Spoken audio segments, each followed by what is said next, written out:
इस वक्त पूरे मुल्क में गौकशी और गौरक्षा के नाम पर मजहबी तनाव बना हुआ है। यह हम सभी जानते हैं। गाय के नाम पर मारपीट से लेकर के कत्लेआम के किस्से हर सूबे से सुनाई दिए जा चुके हैं। पीएम की अपील के बाद भी तशद्दुद रुकने का नाम नहीं ले रहा। ऐसे में सुप्रीम कोर्ट ने मरकजी और रियासती सरकारों को हुक्म दिया है कि इसे रोकना जरूरी है। एक खुसूसी रिपोर्ट आपको दिखाते हैं, उसके बाद इसी पर होगी बातचीत की शुरुआत।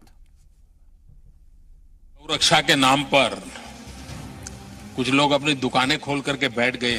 गौ भक्त अलग है, गौ सेवक अलग है। जो पूरी रात एंटी सोशल एक्टिविटी करते हैं लेकिन दिन में गौरक्षक का चोला पहन लेते हैं।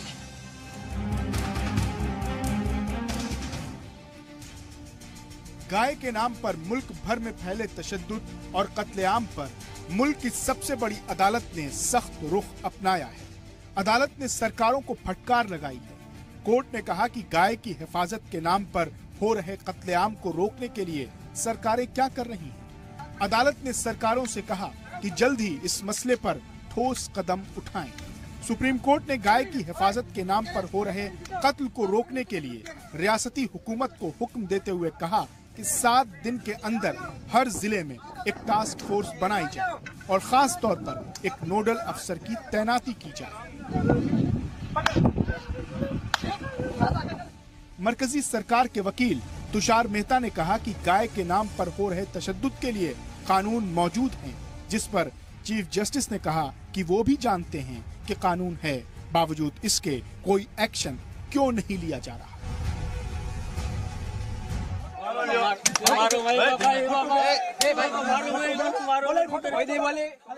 सुप्रीम कोर्ट ने बड़े सख्त लहजे में कहा है कि जो गौ आतंक चल रहा है इस पर रोकथाम होनी चाहिए और इसके लिए उन्होंने 7 दिनों के भीतर राज्य सरकारों को टास्क फोर्स गठित करने का काम और उसमें सीनियर पुलिस अफसर को नोडल अफसर बना के इन कार्रवाइयों पे आगे कानूनी कार्रवाई करने का काम ये निर्देश दिया है।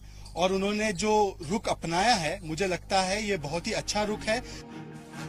गाय के नाम पर हो रहे कत्लेआम पर सुप्रीम कोर्ट पहले भी सख्ती जता चुका है।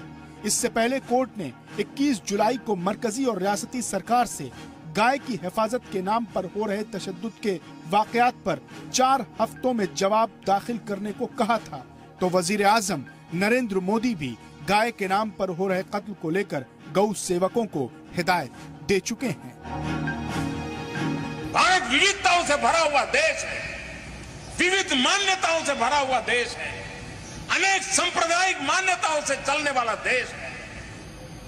देश की एकता अखंडितता यह हमारी प्राथमिक जिम्मेवारी है और इसलिए इसको परिपूर्ण करने के लिए हम सब देशवासियों ने सकारात्मक रूप से गौ सेवा करे, गौ भक्ति करे, गौ पूजा करे, गौ संवर्धन करे। वो तो राष्ट्र की संपत्ति में बढ़ावा करता है, वो राष्ट्र के लिए संकट पैदा नहीं करता है। लेकिन नकली लोग देश को और समाज को तबाह कर देते हैं। उनके सामने जागरूक होने की जरूरत है। ऐसे लोगों को आइसोलेट करने की जरूरत है, ऐसे लोगों को एक्सपोज करने की जरूरत है, ऐसे लोगों को दंडित करने की जरूरत है। गाय के नाम पर कत्लेआम की एक लंबी फहरिस्त है। दादरी के अखलाक के कत्ल से लेकर झारखंड, हरियाणा, उत्तर प्रदेश, राजस्थान, मध्य प्रदेश, गुजरात, महाराष्ट्र, आसाम और कश्मीर के अलावा मुल्क के दीगर हिस्सों में भी गाय के नाम पर मारपीट और कत्ल हुए हैं। हाल ही में पश्चिम बंगाल में गायों की स्मगलिंग करने के शक में 2 नौजवानों को भीड़ ने पीट पीट कर मार डाला।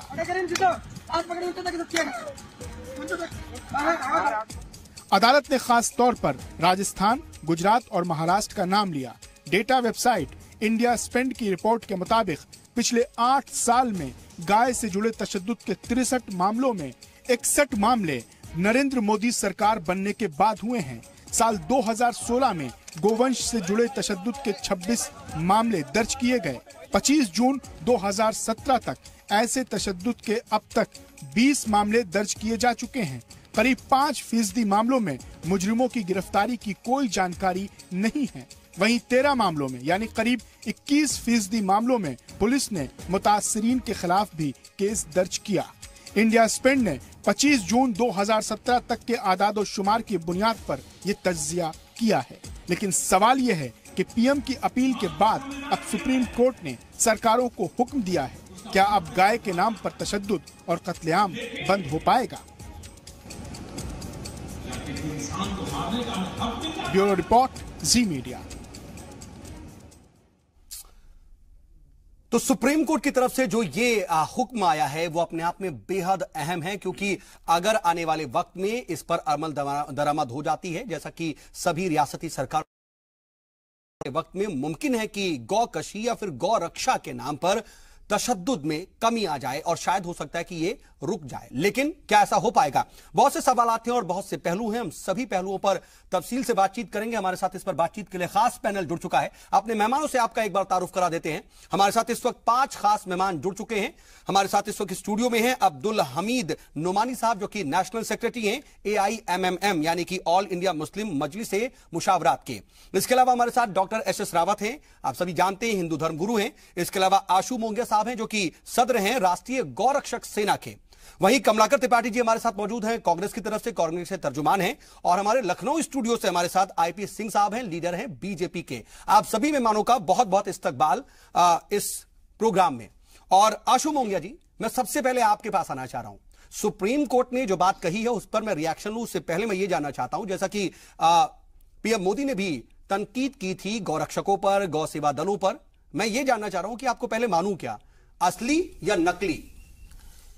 क्योंकि उन्होंने सीधे कह दिया था कि नकली लोग जो हैं वो ये काम करते हैं। तो आप यही पहले कम से कम क्लियर कर लें, फिर हम आगे बात करें। पहली बात तो ये है कि जो आज सुप्रीम कोर्ट की, माननीय सुप्रीम कोर्ट की जजमेंट आई है, मैं उसका स्वागत करता हूं। वो बहुत सही आई है, क्योंकि इस तरह की जजमेंट का आना भी जरूरी था कि गौरक्षा के नाम पर, मैंने भी पहले से कहा हुआ है कि दुकानदारी कई लोग चला रहे हैं, कम से कम उन लोगों की दुकानदारियों पे लगाम लगनी चाहिए, पहली चीज। दूसरी चीज कि किसी को भी, चाहे इवन की मैं अपने पे लेता हूं कि मुझे भी, मैं एक एग्जांपल के तौर पे सबके लिए एक अपने को बोलता हूं कि मुझे भी या किसी को भी देश के संविधान ने कोई इस तरह का पावर नहीं दे रखी है कि कहीं भी किसी के साथ मारपीट की जाए या ये कहा जाए कि फैसला ऑन द स्पॉट किया जाए, वो न्यायालय के पास है। बताइए, मैं असली गौरक्षक मानूं?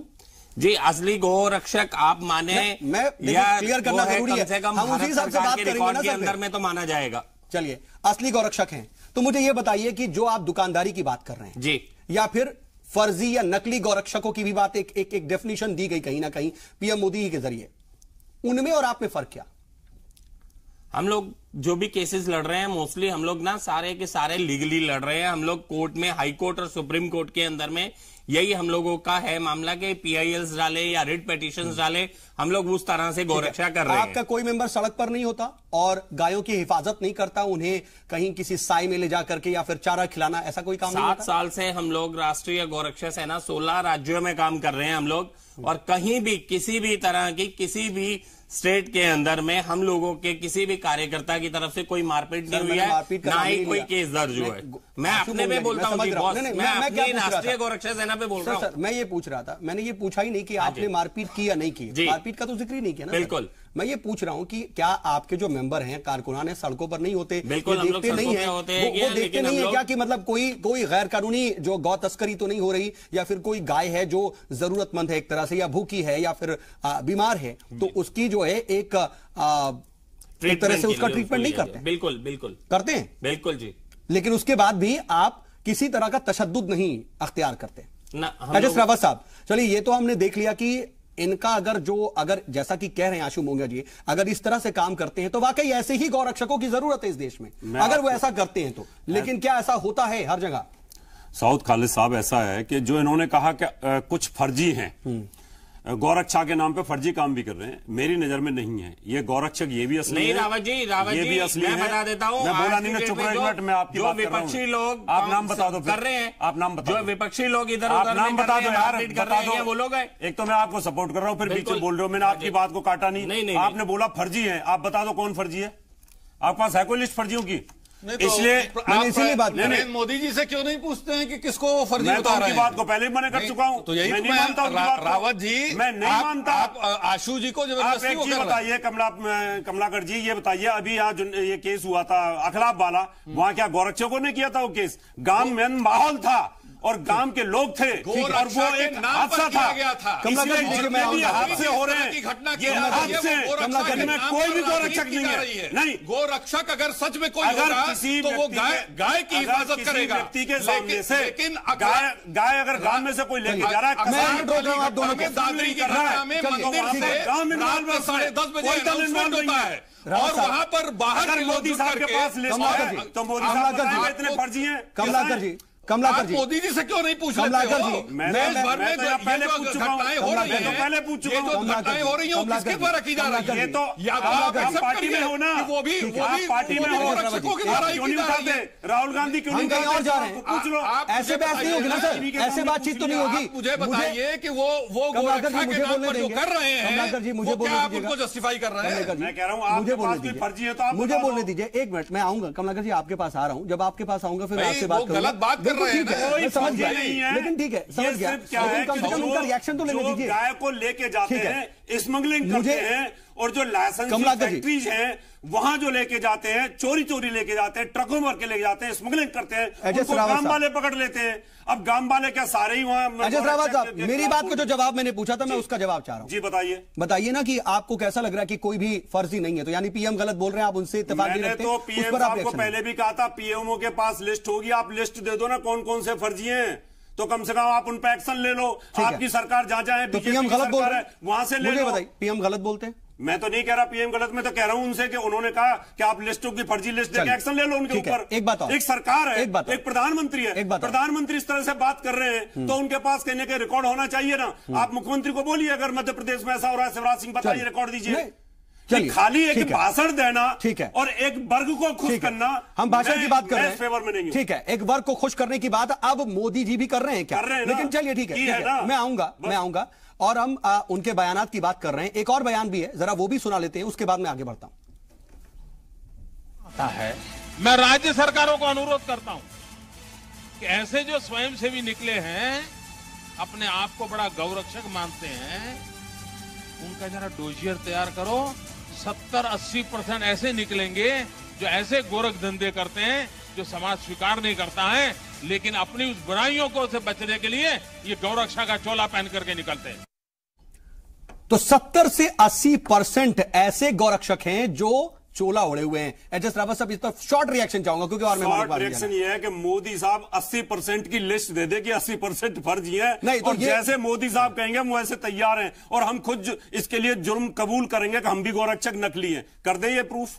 चलिए, प्रधानमंत्री का अधिकार है, करें 80% की लिस्ट दे दे। ठीक है, वो तो बहुत आली बात हो गई, हम उस पर कहां जा पाएंगे। लेकिन कमलाकर जी, चलिए ठीक है, इस तरह की बात होती है, लेकिन ऐसा नहीं कि गाय की हिफाजत को लेकर के या गौरक्षा को लेकर के तशद्दुद आज हुआ है। 2010 से लेकर के 2017 तक की रिपोर्ट सामने आती है तो पहले भी मामला आए हैं। ठीक है, 2014 से बढ़े हैं मामला, लेकिन उससे पहले भी 2010 से 2014 तक भी मामला सामने आते हैं। सऊद भाई, आपकी ही रिपोर्ट में पिछले 2010 से क्या 2009 से 8 सालों की रिपोर्ट में 64 मामले कोट किए गए, जिसमें से 61 मामले इनके समय के हैं। आप 2 सॉलिटरी इंसिडेंसेस को इस तरह से जनरलाइज नहीं कर सकते। एक चीज, दूसरी चीज की अभी जो ये बोल रहे थे, बेसिक चीज ये समझिए कि इस समाज में किसी को भी किसी की जान लेने का हक नहीं है। अगर कोई व्यक्ति गैर कानूनी काम कर रहा है तो आप कानून का सहारा लेते हो।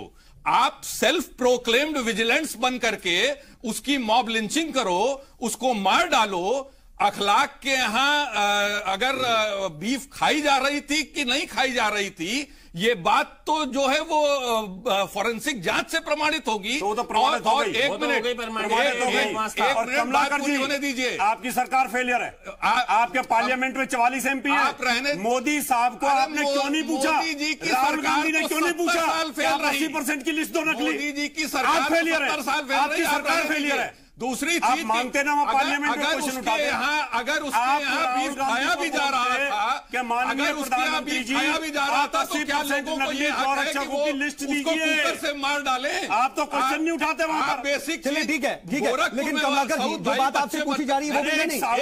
चलिए ठीक है, आपकी बात एचएस रावत जी मैं ले रहा हूँ। आपकी सरकार फेल हो रही है, आपकी विपक्ष फेल हो रहा है। बात वही है ना, आप तो ये कह रहे हैं, आप ये अगर कह रहे हैं कि इस तरह से वो आप पूछिए या फिर साबित कीजिए, लेकिन आपके ऊपर भी तो है। चलिए ठीक है, 57% मामले अभी आए, लेकिन आपने एज अ अपोजिशन क्या किया? रावत साहब सीधे सीधे तौर पर यही कह रहे हैं ना। हमने पूरे हिंदुस्तान भर में इस चीज को लेकर के प्रदर्शन भी किए हैं, इस चीज को लेकर के संसद में 80% की लिस्ट मांगी, 80% की लिस्ट मांगी। आपके पास तो मौका था। आपने मेरे से पूछ लिया कि आपने पीएम से क्यों नहीं पूछा? किस बात? मैं आपसे पूछ रहा हूँ आपकी। हम तो पीएम के सामने आप बैठे हो, शुरू से उंगली उठाते हैं। क्यों नहीं पूछा? शुरू से उंगली उठाते हैं। बीजेपी का ये दोहरा चरित्र है, उंगली उठाने से नहीं होता। दोहरा चरित्र है, वो दोहरा चरित्र आप कर रहे हो। आप मेरे से पूछ रहे हो। चलिए हमारे साथ नहीं पूछा। चलिए ठीक है, मैं कौन होता हूँ पूछने वाला? आपकी पार्टी विपक्ष में बैठी, आप पूछो। ठीक है, रावत साहब कमलाकर जी, चलिए ठीक है, हमारे पास दूसरे मेहमान भी हैं। जो लोग बीजेपी से आईपी सिंह साहब हैं के नाम पर मॉब लिंचिंग कर रहे हैं, कोई मॉब लिंचिंग नहीं हो रही है, गांव से तस्करी करते हैं, गाय के तस्कर हैं, वो गाय को लेके जाते हैं, वो ट्रकों में लेके जाते हैं, उनको गांव वाले रोकते हैं, और गांव वाले कोई भी नकली नहीं है। इसी तरह के लोगों के कारण, इसी तरह और अगर है तो सरकार के पास पावर्स हैं, सरकार उनको उजागर करे कि ये नकली हैं। ये सामने इस बात को कबूल रहे हैं कि मैं बोलता हूँ हत्या करना जायज है, वो रक्षा के नाम पर हत्या जायज है। ठीक है, आपसी झगड़े हैं, उनको नहीं मुद्दे उठाते। आप कर रहे हैं कि आप मुसलमानों को कुचल देते हैं। मुझे एक बात सुनिए, मुझे एक बात बताइए। गो तस्करी आपकी सरकार चुप बैठी, कमलाकर जी एक मिनट, संसद में नींद आती है। एचएस रावत साहब, आईपी सिंह साहब भी मौजूद है, बीजेपी के लीडर है, आप उनसे सवाल तो नहीं पूछ रहे हैं? वो भी तो कम से कम अपने यहाँ बीजेपी से ही है, आप पूछिए उनसे सीधे सवाल। कमलाकर जी ने मेरे से पूछा। चलिए ठीक है, मैं पूछ रहा हूँ, आप नहीं पूछिएगा, आप उनसे नहीं पूछेंगे सवाल। अपोजिशन में आप चलिए, आप अपोजिशन से पूछ रहे हैं, आप उनसे क्यों नहीं पूछ रहे? कोशिश की कि जो आप कह रहे हैं वो पूर्णतया गलत है और आईपी सिंह साहब, ठीक है, आईपी सिंह साहब ये बताइए, ये आप यहां पर देख रहे हैं, एक तरफ पीएम मोदी जो बात कहते हैं उस पर विपक्ष से तो सवाल पूछ लिया जाता है कि आप सवाल क्यों नहीं उठाते हैं, आप मुद्दा क्यों नहीं उठाते हैं, लेकिन 80% की बात अगर कही जा रही है पीएम के जरिए, तो फिर उसकी लिस्ट कहां है? उन्होंने तो कहा था कि एक डोसियर तैयार किया जाए, रियासतें तैयार करें इसको लेकर। देखिए, देश संविधान से चलता है और कोई किसी को भी इजाजत नहीं है पूरे मुल्क में, पूरे देश में, कि वो कानून अपने हाथ में ले। दूसरी तरफ माननीय प्रधानमंत्री जी सिर्फ भारतीय जनता पार्टी नहीं, 134 करोड़ जो आवाम है उसके वो प्रधानमंत्री हैं। इसलिए प्रधानमंत्री और राष्ट्रपति कभी नहीं, एचएस रावत साहब तो कह रहे हैं कि एक तबके को खुश करने के लिए किया जा रहा है, और पीएम मोदी ने जितनी बात कही है एक तबके को खुश करने के लिए कही है। ये क्या आपका प्रश्न मुझसे है? जी हां, एचएस रावत साहब इसी बात पर कह रहे हैं, मैं उसी पर पूछ रहा हूं आपसे। देखिए, कोई क्या कहता हमें नहीं है, लेकिन जो पार्टी का पक्ष है, जो माननीय प्रधानमंत्री जी ने कहा है, जो कानून कोई अपने हाथ में लेने का प्रयास करता है, तो निश्चित तौर से माननीय प्रधानमंत्री जी और देश की सर्वोच्च अदालत ने भी ये कहा है कि राज्य सरकारें भी इस बात को ठीक से देखें कि कोई भी व्यक्ति कानून अपने हाथ में न ले। नहीं तो फर्जी को रक्षक कौन है, इस पर बताइए मुझे ना। कोर्ट ने आपको फटकार लगाई है कि आप एक कोई कंसोलिडेटेड प्रयास कर सकते थे, आप इन चीजों को रोकने के लिए कोई एक योजनाबद्ध तरीके से काम कर सकते थे, लेकिन आपने नहीं किया। और इसके पहले भी आपकी ही रूल सरकारों को नोटिस दी गई थी, चाहे वो छत्तीसगढ़ हो, चाहे मध्य प्रदेश हो, चाहे महाराष्ट्र हो, चाहे आपका उत्तर प्रदेश हो। भागलपुर, मेरठ जैसे बड़े दंगे हुए हैं। अरे और जो मुद्दा है पहले उस पर बात करिए, नहीं तो गोधरा के भी दंगे हुए। और आपके समय में राम जन्मभूमि वाले समय में जब कोई हक नहीं है राजनीति करने का, देश भर में दंगे हुए, कतई तो आग में घी डालने का काम मत करिए कमलाकर जी, ये इजाजत आपको नहीं दे सकते। हम जवाब नहीं लेते हैं ना, वो कंस्ट्रक्टिव जवाब दे रहे हैं। होता आपको कतई हम इजाजत नहीं देंगे कि आप कानून के साथ खेलिए। कांग्रेस पर राजनीति करेगी तो निश्चित तौर से और कानून अपना काम करेगा। लोगों को न डालिए। कोर्ट ने यह कहा कि आप योजनाबद्ध तरीके से इस चीज का निवारण कर सकते थे, लेकिन आपने नहीं किया। और अब आपकी सरकारों को यह निर्देश दिया गया है कि वो अपने यहाँ ये पूरा देश ऑफिसर अपॉइंट लगभग 58-60 वर्षों तक देश में कांग्रेस की हुकूमत रही है। आखिर क्या कारण था कि जो अल्पसंख्यक वर्ग है उनके क्षेत्रों में आपने स्कूल क्यों नहीं खोले? उन अल्पसंख्यक क्षेत्रों में आपने आधुनिक शिक्षा क्यों नहीं व्यवस्था कराई? बिजली की व्यवस्था क्यों नहीं कराई? उनके बच्चों के पालन पोषण में कांग्रेस ने क्या किया? मैं हम कहीं और नहीं जाते, कहीं और नहीं जाएंगे। हमको एक ब्रेक पर जाना है, लेकिन उससे पहले मेरी बात, जो चीजें हो रही है, देखिए कमलाकर जी, आईपी सिंह साहब मेरी बात का जवाब दीजिए। कमलाकर जी, मुझे एक शॉर्ट रिएक्शन लेने दीजिए। आईपी सिंह साहब, ठीक है, आप कांग्रेस को जवाब मत दीजिए, मेरा जवाब तो देंगे, मुझे जवाब तो देंगे। आईपी सिंह साहब मुझे तो जवाब देंगे, ठीक है। आज कोर्ट से जो कुछ भी हुआ वो तो आप देख ही रहे हैं, लेकिन यहां पर भी बात हो रही है कि अगर 70-80% अगर फर्जी गौरक्षक है तो उसकी लिस्ट कहां है, किस बुनियाद पर यह बात कही जाती है? और ठीक है, इसका जवाब मैं चाह रहा हूं आपसे। एच.एस. रावत साहब भी पूछ रहे हैं, लेकिन मैं सिंह साहब से भी पूछना चाह रहा हूं कि देखिए, आप प्रधानमंत्री का आदर करिए, हम भी आदर करते हैं। कोर्ट का भी 1 मिनट सुन लो मेरी बात। अगर आप मेरी बात सुन लीजिए। हत्या में इन्वॉल्व है तो थाने को सूचित करें, मैं ये कोशिश करें। अरे मेरी बात सुनो, लॉजिकल बात करो। सभ्य समाज में मैं ये कह रहा हूं कि आप पार्टी के प्रवक्ता हैं, किसी को नहीं मिलना चाहिए। दूसरी तरफ भारतीय जनता पार्टी और हमारी विचारधारा कतई इस बात की इजाजत नहीं देती है मतलब कि देश में हिंसा हो और कोई हिंसात्मक कार्रवाई के लिए वोटों की राजनीति इतनी गिर जाएगी उसके खिलाफ निश्चित तौर से कार्रवाई होगी। देखिए, सबको हक है, वो अपनी बात कह रहे हैं, हम अपनी बात कर रहे हैं। हम तो बहुत साफ तौर से कहना चाहते हैं कि भारतीय जनता पार्टी इंसाफ और इंसानियत की राजनीति करती है। माननीय प्रधानमंत्री जी ने बार बार इस बात को कहा है और बार बार भारतीय जनता पार्टी और विचारधारा का भी। मुझे बस इतना बता दीजिए कि हम आज सुप्रीम कोर्ट का जो फैसला आया है, क्या आपको लगता नहीं कि मरकजी हुकूमत के लिए कहीं ना कहीं एक सख्त पैगाम है उसमें, और आप लोग रोक नहीं पाए तशद्दुद, उसके लिए सुप्रीम कोर्ट को पहल करनी पड़ी?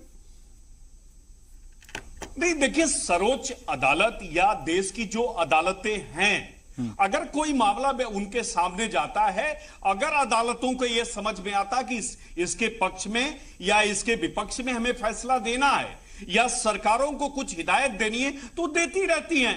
हिदायत पर क्या कहेंगे आप? कुछ कहा इससे पहले भी, लेकिन आप मानते नहीं है ना सर, आप अमल कब करेंगे? सवाल तो ये आता रहा है। सऊद भाई, बेसिक चीज ही यही है, अमल कब करेंगे? मैंने कहा ना, चोर से कहो चोरी करे और साव से कहो सावधान रहे। आईपी सिंह साहब, इनमें विल पावर ही नहीं है जी, और इनफैक्ट वो विल रखना भी नहीं चाहते। आईपी सिंह साहब, बहुत शॉर्ट में ये बताइए, जो हिदायत आई उसको किस तरह से देखती है? वर्षों तक देखा है देश ने, मरकजी हुकूमत हिदायत को क्या देखती है? वर्षों तक देश में बाहर रखा है। अच्छा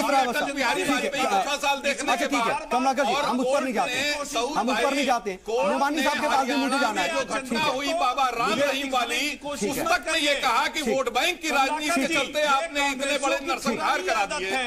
आप करना आईपी सिंह साहब, कोर्ट ने तो आपको हर कदम पे फटकार लगाई है। हरियाणा खट्टर सरकार ने वोट बैंक के लिए इतना बड़ा जो है नरसंहार कराया और हम रख दिया। हम किसी और को नहीं, वो आज कोर्ट खुद कहता है कि आपने योजनाबद्ध तरीके से काम नहीं किया। कमलाकर जी, चलिए हम उसकी आईपी सिंह साहब मैं आऊंगा आपके पास, काम नहीं होता। ठीक है, आईपी सिंह साहब मैं आता हूँ। नुमानी साहब मुझे ये बताइए, नुमानी साहब मुझे ये बताइए, कोर्ट का जो फैसला आया है, नुमानी साहब आप इस मामले को आप देखते हैं, ठीक है, कमलाकर जी, आईपी सिंह साहब, खट्टर सरकार वहां फेल हो चुकी, आईपी सिंह साहब, ठीक है, कमलाकर जी, नरेंद्र मोदी की सरकार फेल हो चुकी। मुझे सवाल पूछ लेने दीजिए। नुमानी साहब, आप इस मामले को बहुत जो है करीब से देख भी रहे हैं और मुल्क के हालात से भी वाकिफ हैं, और आप इसको लेकर के तमाम जो आर्टिकल्स है वो भी लिखते रहे हैं। लेकिन मुझे ये बताइए कि आज जो सुप्रीम कोर्ट की तरफ से हिदायत दी गई है उसको किस तरह से देखा जाए, और क्या अगर इस पर अमल दरामद हो जाती है तो तशद्दुद रुक जाएगा? देखिए, सुप्रीम कोर्ट का जो फैसला है वो इंतहाई अहम है, और ये फैसला जो है, या जिसको आप हिदायत कह सकते हैं, कुछ भी कह सकते हैं, इससे बिल्कुल साफ है कि तशद्दुद को रोकने में सरकार जो है वो नाकाम रही है, चाहे वो मरकजी सरकार हो या जो है वो रियासती सरकार हो। लेकिन एक बात बिल्कुल तय है, मैं इससे इत्तेफाक नहीं करता हूं कि वजीर आजम ने यूं ही जो है वो 70-80% की बात कह दी है। ठीक है, उनके पास कहीं ना कहीं जो है और कहीं से जो इत्तलात आई होंगी, रिपोर्टें होंगी, तो मैं वजीर आजम पर नहीं करना चाहिए सर। मैं वजीर आजम की मोतबरियत को मैं जो है वो उस पे जो है सवालिया निशान नहीं लगाना चाहता हूं। मैं मानता हूं उनके पास वो कहीं न कहीं जो है से ये बातें आई है, पहुंची है, तभी उन्होंने की। मैं जो है सवाल ये उठता है ना सर कि मंजर आम पर फिर क्यों नहीं रखा जा रहा है? क्या उससे भी उनको किसी बात का खतरा है या सियासत रोक देती है? नहीं, वो जो है वजीर आजम इसके पाबंद नहीं है कि वो जो है जो कुछ भी कह रहे हैं वो हर चीज की तफसीलात जो है वो और फेरिस्त जो आपके सामने रखें। हाँ। ये जो है ये मुतालबा जो है वो कोई जायज नहीं है कि हर चीज का जो है वो आपके सामने जो है वो ये बात एकदम सही कर रहे हैं नोमानी साहब, क्योंकि लाल किले से वजीर आजम साहब कहते हैं कि 3 लाख करोड़ रुपया जो है वो काला धन आज वो आ गया, और आरबीआई बताती है कि सिर्फ जो न जमा होने में 16,000 करोड़ है। ठीक है,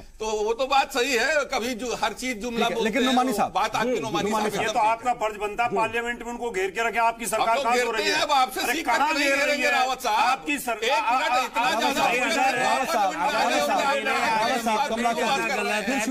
क्यों छोड़ रहे हो उन्हें? हम मुद्दे को क्यों छोड़ रहे हैं? को दोनों अच्छी तरह से हम मुद्दे को क्यों छोड़ रहे हैं?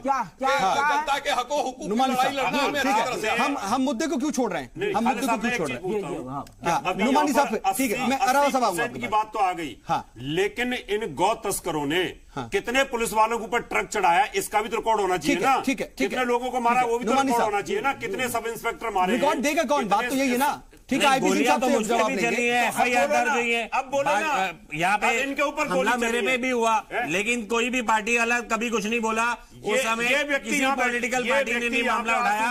यही बाजू तोड़वा के मैं बैठा हुआ हूँ। तोड़ी हुई है तस्करों ने, बाजू तोड़ी गई, तस्करों ने गोलियां चली, मुकदमे दर्ज हुए, लेकिन कभी भी किसी भी पॉलिटिकल पार्टी ने उस समय मामला नहीं उठाया कि हाँ भाई गोवंश तस्करों के विरुद्ध में कार्रवाई होनी चाहिए। ना ही मोदी साहब ने उस समय ये बात करी कि हाँ भाई तस्करों के खिलाफ भी कार्रवाई होनी चाहिए, गो हत्यारों के खिलाफ कार्रवाई होनी चाहिए। वहां के लिए तो मोदी साहब ने कभी भी बात नहीं करी है कि मोदी साहब क्या पूरी भारतीय जनता पार्टी ने नहीं करी है। बकरी ईद पर गायों की कुर्बानी हो रही है लाखों की पश्चिम बंगाल के अंदर में, वहां पर भी नहीं बोली गई बीजेपी की तरफ। वही तो बात है कि रियासत में जो है स्टैंड बदल जाता है। आईपी सिंह साहब, जहां तो आईपी सिंह साहब, जहां तो राजस्थान से रही है, जहां तो मध्य प्रदेश से रही है, जहां तो छत्तीसगढ़ से रही है, क्वालिटी बीफ मंगवाया जाएगा।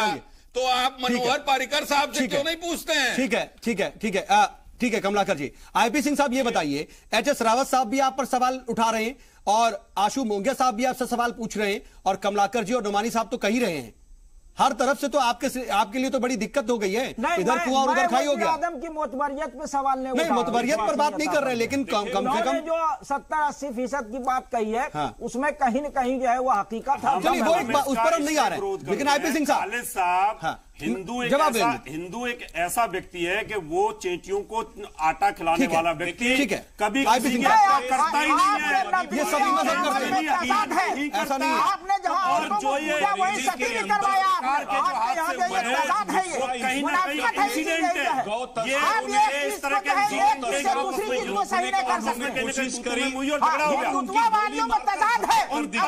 गोली चलाई आंसू मोंगिया के ऊपर, कौन जवाब देगा इसको? इनकी रॉक नहीं हुई आदमी कौन जवाब देगा इसको? वो कौन से तस्कर है कि जो एक गौरक्षक दल के ऊपर गोली चलाते हैं और पुलिस वालों को मार देते हैं? कोई बुनियाद नहीं कहा किस चीज को सही कह रहे, जो तस्कर पुलिस वालों को रोक के चले जाते हैं वहां रोकने वाले या हमारे पास मुद्दा बैठा हुआ जिसके ऊपर गोली चली है, जो मुकदमा आप जो है कानून को क्यों हाथ में लेते हैं? आप पुलिस को जो है खबर कीजिए, आगा कीजिए। आप कौन होते हैं? ये तस्कर है, ये पालने ये तस्कर है, क्यों कानून को हाथ में लेते हैं? पुलिस को आगा किया था, पुलिस हमारे साथ गई थी, मुकदमे दर्ज हुए, लेकिन आप मुझे ये बताओ जब सामने वाले हमले करते हैं तो क्यों मध्य प्रदेश और यूपी से कहा लेके नहीं जा सकते, तस्कर क्यों लेके आते चोरी? तस्करों को भी तो कानून का पालन करना चाहिए। आपको कैसे पता चला कि वो पालने के लिए नहीं जा रहा, काटने के लिए ले जा रहा है? कैसे पता चला? ट्रक के अंदर 50 गाय भरी है, क्या उनको पूजने के लिए लेके जा रहे हो तस्कर? और पुलिस वालों के ऊपर गाड़ी चला रहे हैं, जाकर के पूजा करेंगे गाय की। वो मुसलमान डबल पाटरा ट्रक के अंदर में गाय ऊपर नीचे भरी हुई है फुल लोडेड, तो वो क्या वहाँ पे पालने के लिए लेके जाएगा? आसाम से और बिहार से आदमी जो है राजस्थान इस देश में क्या हिंदू रहना बुरा हो गया है? बिल्कुल नुमानी साहब, एचएस रावत साहब, मुझे ये बताइए, क्या कारोबार नहीं होता है गायों का? क्या खरीद फरोख्त नहीं होती? क्या बाजार नहीं लगते हैं? क्या अगर 50 गाय एक रियासत से दूसरी रियासत जा रही हैं तो क्या गौकशी के लिए जा रही है? ये आप कैसे कह सकते हैं? ये गौकशी के लिए से तस्कर जब उनको रोकते हैं, तिजारत नहीं होती है क्या इस देश में? वो पुलिस वालों पे मुझे इतना बताइए, ट्रक को मार देते हैं। नहीं, सबकी बात मत कीजिए ना आप भी, मतलब उनके पास कहीं ना कहीं मैं उसकी बात नहीं कर रहा। आप ये बताइए, अगर कुछ वाकयात आते हैं तशद्दुद के, तो कुछ वाकयात आते हैं तस्करों द्वारा भी जो तशद्दुद होता है, लेकिन इनको आप अगर हर एक ट्रक में 50 गाय जा रही है, क्या कारोबार नहीं होता इस मुल्क में? तो उनके पास कोई रिकॉर्ड होगा? हाँ, तो रिकॉर्ड चेक कीजिए ना, रिकॉर्ड में तो देते हैं। वो पुलिस वाले रोकते हैं, उनके ऊपर चढ़ा के मामला है, अखलाक से लेकर अफजल तक। मेरा भाई आंसू मूंगिया उनको रोकता है तो गोली मार चाहिए, उसके अंदर में परमिट चाहिए, परमिट है क्या? तो आंसू मूंगिया साहब, आप क्यों नहीं पुलिस की हिमायत करते? ट्रक में डबल पाटरा गाय भरकर ट्रक पे लेके जाने की कौन परमिशन? मुझे इतना बताइए, आप परमिशन के कागज के बाद भी, आप परमिशन के कागज के बाद भी आप उस पर क्यों नहीं, आपका एतराज क्यों होता है? कानून मौजूद है, इंतजामिया है, अथॉरिटी, आप कौन होते हैं? मेरे देश के संविधान ने अधिकार दिया रोकने का। अधिकार नहीं दिया आपको। मुझे एक बात बताइए,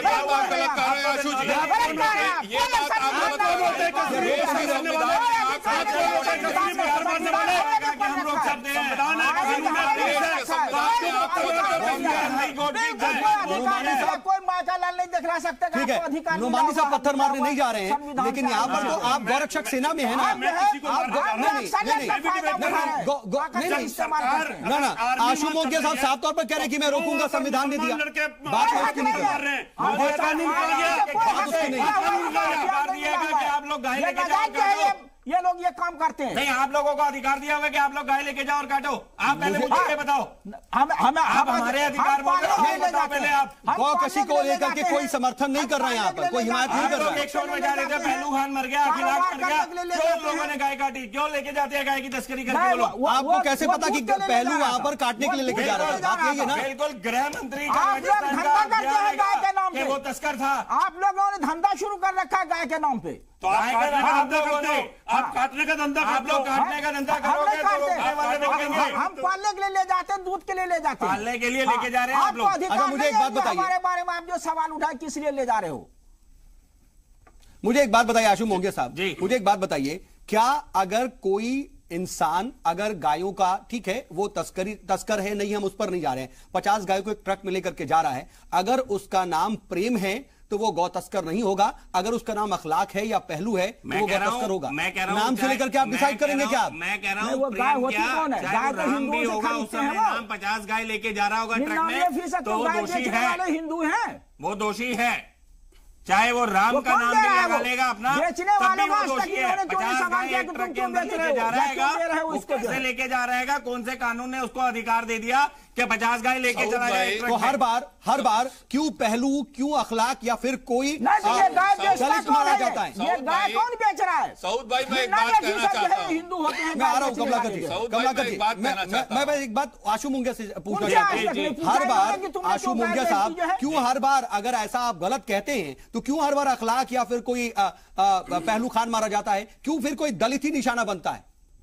पहली बात तो ये है कि कोई भी गोरक्षक हो नहीं, 97% यहाँ पर इसका सीधे आंकड़ा पड़ा हुआ है कि कोई भी गोरक्षक पॉलिटिकल नहीं है। ये सारे जो मुस्लिमों को या दलितों को टारगेट करके जो मॉब लिंचिंग हुई है वो विपक्षियों का काम हैगा। वो लोग जानबूझ करके गोरक्षकों को बदनाम करने के लिए ये साजिशें चल रही है यहाँ पर। मैंने तो बोला कि चलिए कम से कम ये अच्छा हो गया कि आपने ये बता दिया कि आप बीजेपी की बी टीम के रूप में काम कर रहे हैं और इसी तरह से बीजेपी काम करती है, लोगों को भड़का करके दूसरों की हत्या कराना, दूसरे संप्रदाय को, लोगों को टारगेट करना। अभी ये जो मॉब लिंचिंग हो रही है इसके पीछे कौन है, कि कौन करवा रहा है? हमारी सरकार के विपक्षी बोल रहे हैं। अगर विपक्षी बोल रहे हैं मतलब आप पक्ष में है ना सरकार के। आपको जबकि सुप्रीम कोर्ट द्वारा क्लियरली फटकार लगाई गई इस सरकार को कि उसने ये काम जो ढंग से कर सकती थी वो नहीं किया, एक चीज। दूसरी चीज आशु जी आपको बता दूं, इस देश का संविधान किसी को भी ये परमिशन नहीं देता कि वो किसी भी चीज के नाम पर सामने वाले की हत्या कर सके, वो तो मैं क्राइम कर सके।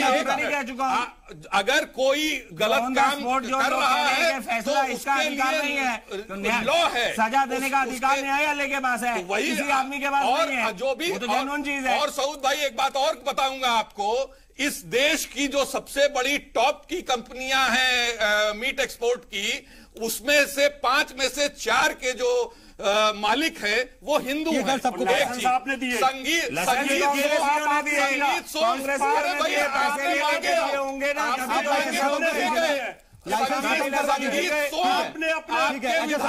आपने खुद की फैक्ट्री है मीट की, कमलाकर जी एक मिनट, कमलाकर जी एक मिनट, मनोहर पारिकर खुद वकालत करते हैं, कमलाकर जी खुद कहते हैं कि बीफ खाना लाइफस्टाइल है। आप लोग दोहरे चरित्र के लोग हैं और वो सबके सामने है। संगीत सोम की अपनी बीफ फैक्ट्री के वो मालिक होते हैं और दूसरों को यहाँ पर देखिए के लिए करवाओ, उसमें गर्मा गर्म बहस हो रही है, लेकिन मुझे एक ब्रेक पर रुकना है। लेकिन सवाल ये उठता है कि अगर कोई इस पर लाइसेंस दिलवाता है तो कोई लाइसेंस उसको रुकवा भी सकता है, उसका लाइसेंस रद्द भी हो सकता है। हम लौटेंगे एक छोटे से ब्रेक के बाद। इसीलिए तजाद है।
तो फर्जी गौरक्षकों पर सुप्रीम दंड की हम आज इस वक्त बात कर रहे हैं और बता दें आपको कि सुप्रीम कोर्ट ने साफ तौर पर कहा है कि सभी रियासतें इस बात को यकीनी बनाएं कि 7 दिन के अंदर एक नोडल ऑफिसर इसके लिए मुकर्रर हो जो इस बात की यकीन दहानी कराए कि गाय की हिफाजत को लेकर के, गौरक्षा को लेकर के कोई तशद्दुद ना हो। और हाईवे पर पेट्रोलिंग बढ़ाने की भी तमाम हिदायतें दी गई हैं सुप्रीम कोर्ट की जानिब से मरकजी हुकूमत और तमाम रियासती हुकूमतों को। लेकिन क्या इस पर अमल दरामद होगी और अगर ऐसा हो जाता है तो क्या तशद्दुद रुक जाएगा? इस पर हम बातचीत कर रहे हैं। आईपी सिंह साहब, मैं आपके पास आना चाह रहा हूं। यहां पर बातचीत हो रही है और तमाम जो पैनलिस्ट है आपस में बहस कर रहे हैं, आपस में लड़ रहे हैं, लेकिन दरअसल सवाल तो आप पर ही उठ रहा है और बार बार जो मरकजी हुकूमत है यानी केंद्र सरकार वही सवालों के घेरे में है।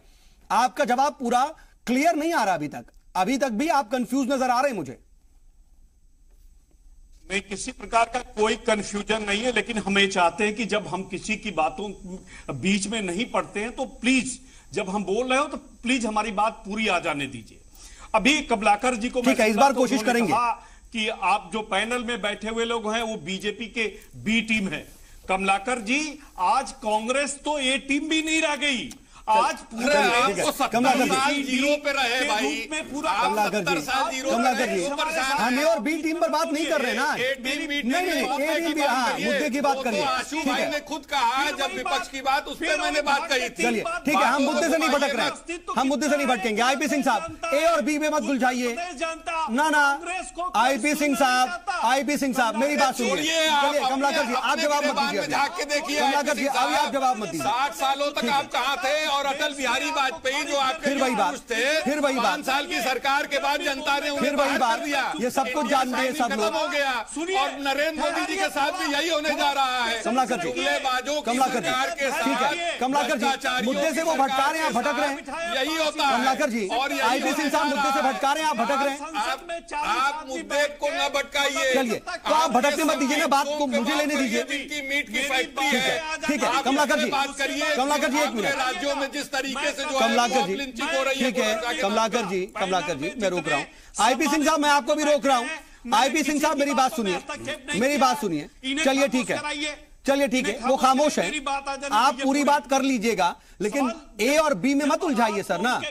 मैंने आईपी सिंह साहब, आप सीधे सीधे कमलाकर जी का नाम लेकर के ए और बी टीम की बात कर रहे हैं तो उस पर आदमी बोल देता है। आप मुझे ये बताइए, ए और बी में मत आप उलझाइए, आप सीधे सीधे मेरी बात का जवाब दीजिए ना। कंफ्यूजन क्यों है, आप सीधा स्टैंड क्यों नहीं ले रहे हैं? सवाल अगर मेरे पैनल में बैठे हैं अपोजिशन पार्टी से हैं तो नाम लेंगे, उनकी पार्टी का आप भी नाम लीजिए लेंगे। ना, आप लेकिन लीजिए मेरी नाम, बात लेकिन तो आपसे जो सवाल पूछा गया आप उसका जवाब भी तो दीजिए। मुझे किसी प्रकार की आपत्ति नहीं है। नहीं, आप और रही अदालत आईपी सिंह साहब, हाँ, अब आइए मुद्दे पर। स्वागत करते हैं हाँ। कि कम से कम गौ तस्करों के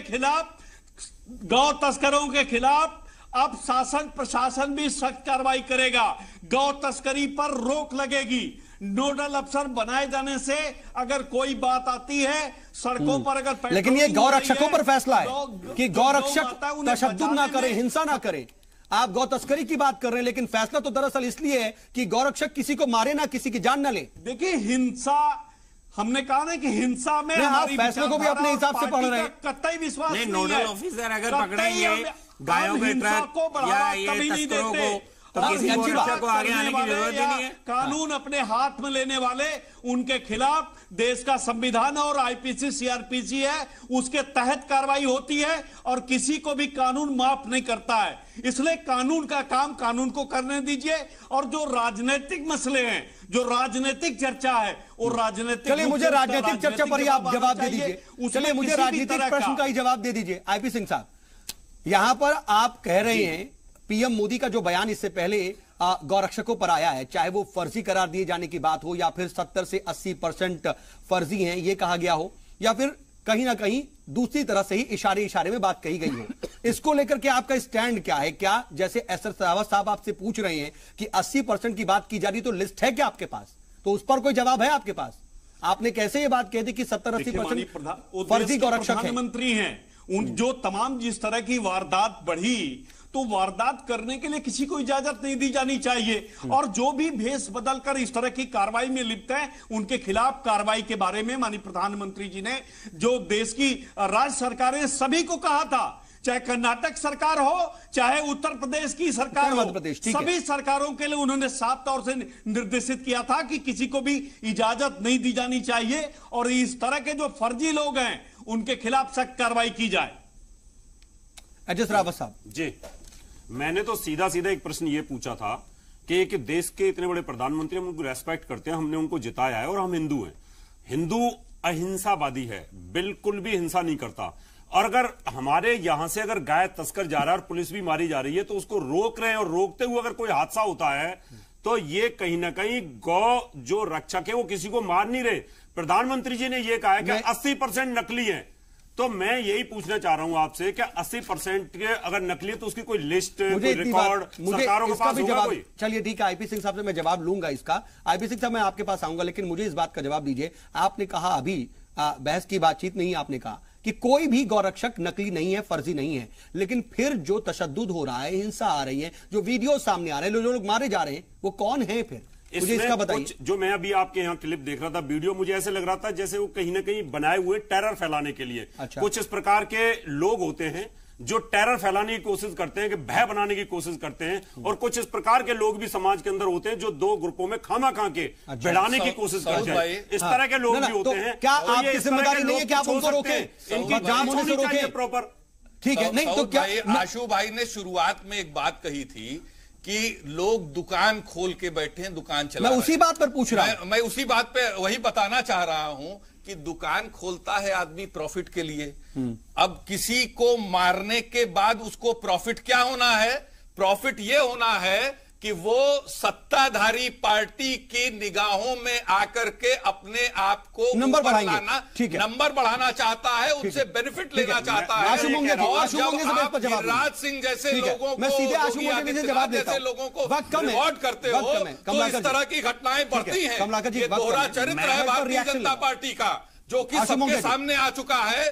ये नहीं करना चाहते, इसलिए आपका सवाल आ गया, बढ़ रही आपका सवाल आ गया। मैं ये रिटर्न में भी दे चुका हूँ गृह मंत्रालय में और माननीय प्रधानमंत्री जी को कि एनआईए या सीबीआई के थ्रू जांच करवाई जाए कि ये जो मॉब लिंचिंग हुई है इनके पीछे कौन है, पहले उनको इनके पीछे कौन है और ये क्या है मामला, और जितने भी गोरक्षा संस्थाएं हैं उन लोगों की जांच होनी चाहिए, चाहे आशु मोंगिया हो, इस कार्य के लिए दंडित किया हो पूरी तरह से। जब आप नजीर नहीं पेश करते और इस तरह के काम करने वालों को रिवॉर्ड करते हो, योगी आदित्यनाथ जैसे लोगों को और गिरिराज सिंह जैसे लोगों को रिवॉर्ड करते हो, तो हमेशा से समाज में की चीजें बढ़ेंगी। मैं आता हूं, ये बताइए मुझे आशु मोंगिया जी, चलिए ठीक है, मान लिया चाहे एच.एस. रावत साहब जो बात कह रहे हैं, मैं एच.एस. रावत साहब और मोंगिया जी आप दोनों से कहना चाहता हूं, पूछना चाहता हूं कि ये जो बात सामने आ रही है, आपको लग रहा है कि एक बनाए हुए एक बाकायदा प्लांटेड वीडियोज हैं, तो फिर आपकी जिम्मेदारी नहीं बढ़ जाती कि आप इन लोगों को पहचाने कि ये फर्जी लोग कहां से आ गए? उन्हीं फर्जियों की तो बात हो रही है ना, बात उन्हीं फर्जियों की हो रही है। एच.एस. रावत साहब आप कह रहे हैं कि कोई फर्जी नहीं है, तो ये लोग कौन है? दुकान खोलेगा, मैंने कहा कि सीबीआई या एनआईए के थ्रू जांच होनी चाहिए कि ये लोग कौन है और ये जो नहीं, आप एक आदमी को ये इनके पीछे कौन है साहब, एक आदमी को आप ये करा देते को बदनाम करने के लिए, गोरक्षा आंदोलन को बदनाम करने एक आदमी को आप ये बता देते, ये लोग मोंगिया साहब होनी चाहिए। आप ये तो पता कर सकते कि कौन कौन कौन गो तस्कर है, किसको मारना है, किसका कत्ल करना, लेकिन ये नहीं कर सकते आप कि कौन फर्जी वीडियो बना रहा है। उसके लिए आपको सीबीआई चाहिए, बिल्कुल हर हालत में चाहिए सीबीआई या तो सीबीआई की जांच उन तस्करों के लिए भी बुलाइए ना, वो लोग कौन है, उन तस्करों के लिए भी सीबीआई जांच क्यों नहीं? यहाँ पर हमारे देश के अंदर में गोरक्षा आंदोलन को दबाने के लिए या उसके खिलाफत तो गौ तस्करों के खिलाफ भी आप सीबीआई मांग क्यों नहीं करते? सीबीआई जांच की मांग किसने करी? सबको आप मेरी बात का जवाब ही नहीं दे रहे, सबको मोंगिया साहब जवाब नहीं दे रहे हैं। चलिए ठीक है, रावत साहब आप देता हूं, 1 मिनट आप शांत करिए। एक पुलिस थाने को यह पता होता है उसके थाने में कौन कसाई है, कौन गाय बेचने वाला और कौन लेके जा रहा, सब पता होता है उसको। जेब कतरे का भी पता होता है उसको, क्रिमिनल का भी पता होता है। अगर थानों से अगर सरकार रिपोर्ट ले ले कि भाई कौन कौन गाय गांवों में जा करके ले रहा है, किस पर्पस के लिए ले रहा है और कौन दुकान खोल के बैठा है, तो सरकार दुकान का लाइसेंस कोई नहीं बचेगी। तो सरकार के पास ये पूरा खालिद भाई रिकॉर्ड होता है। मैं बस इतना पूछ रहा हूं जी, मैं बस इतना पूछ रहा हूं, क्या आपकी ये जिम्मेदारी नहीं बढ़ जाती कि इस तरह के अगर प्लांटेड वीडियोज हैं, जो लोग वीडियो टेरर फैलाने के लिए आपके मुताबिक किए जाते हैं, तो आप उनकी पहचान कीजिए और आप कीजिए। आप वहां पर सरकार का काम कर देते हैं, लेकिन जिनको मारा जाता है वहां पर सरकार की तो आप कोई रोल नहीं मानते। सरकार करती है, ये सरकार के काम है, हमारा काम नहीं है। लॉ एंड ऑर्डर मेंटेन सरकार करती है, लॉ एंड ऑर्डर तोड़ने का काम ये करेंगे। इस पर फाइनल कमेंट दे दीजिए। कोई अपना योगदान नहीं देंगे कि लॉ एंड ऑर्डर सरकार मैं आगे बढ़ नहीं पाऊंगा। दूसरे की सारी सरकारें फेल है। मुझे अपनी बात का जवाब नहीं मिला, मुझे अपनी बात का जवाब नहीं मिला। मैं बस इतना ही चाह रहा था कि अगर कुछ टेरर फैलाने के लिए ये वीडियोस बनाए भी जा रहे हैं, तो उन वीडियोस की पहचान क्या ये गौ रक्षक सेवा दल नहीं कर सकते हैं? कुछ लोगों को मार देना, कुछ लोगों पर तशद्दुद करना, उसकी पहचान तो वो कर लेते हैं, लेकिन टेरर फैलाने के लिए ये वीडियोस अगर आ रहे हैं, तो क्या उनकी जिम्मेदारी नहीं कि उनको अपने में से फर्जी लोगों को निकाले? बहरहाल अब वक्त इजाजत